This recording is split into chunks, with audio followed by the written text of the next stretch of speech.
It's no secret that I deeply dislike the CBS Evening News.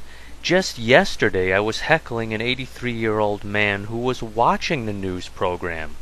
I was telling him, "You're better than this. You used to watch Walter Cronkite." Now news programming has been reduced to acting like hucksters. You deserve better. You're getting very little news content and too many commercials with CBS Evening News. I'm disappointed in you. With all your years of news-watching experience, you should know better. The news program returns from a long commercial break. The lady reads 2 minutes of poorly written commentary as if she's doing you a favor by reading it to you, and then she announces another commercial break. So what happens today? Katie Couric opens the broadcast by saying this is a special edition of the news with less commercials and more news. They know their program isn't generally newsworthy. Ask Dan Rather about how a newsroom operates. He'll back me up on that. CBS wins the News Crumb Award for some of the worst programming. They do a sales pitch for the evening news on CBS during their local New York broadcast. Stick around. Katie is going to read to you from the script about what we already covered in national and local news. I'll read to you, and it won't even cost you $15 million. The news media and their journalists used to provide a very valuable service to the public. Now they almost seem to do more harm than public good. CBS Evening News needs to review its mission statement and actually report newsworthy insights or drop the word news from the title of the program.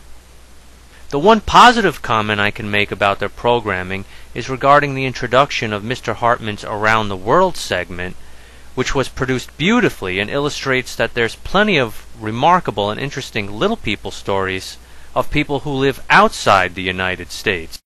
In today's news, with regard to Mr. Williams of NPR, now dismissed from his job post for making comments about Muslims and his own uncomfortable feelings about taking an airplane with people who identify themselves through their clothing as practicing their faith, I've got news for you. There's hundreds of millions of Muslims, and having had a chance to speak with some of them, you'll find they are regular people, just like you and me. They don't have to share my faith for me to believe they are good people. I haven't communicated with any extremists, but I accept that the United States government is not a saint. Some global citizens may view U.S. foreign policy unfavorably. Again, I accept that, whomever those critics may be. Mr. Williams, last year I took several flights within Indonesia. I enjoyed my time in Jakarta, Bali, and Medan. Not once did I have your reservations about boarding, even presumably if I was the only non-Muslim on the plane. I think we've all said silly comments at some point. The way for you to have extricated from the situation unfolding during that interview was to say that you also feel uncomfortable walking down a dark alley at night with the prospect of finding a huge black man at the other end of the alley. But since I don't plan on watching your interview, I don't know what you actually said.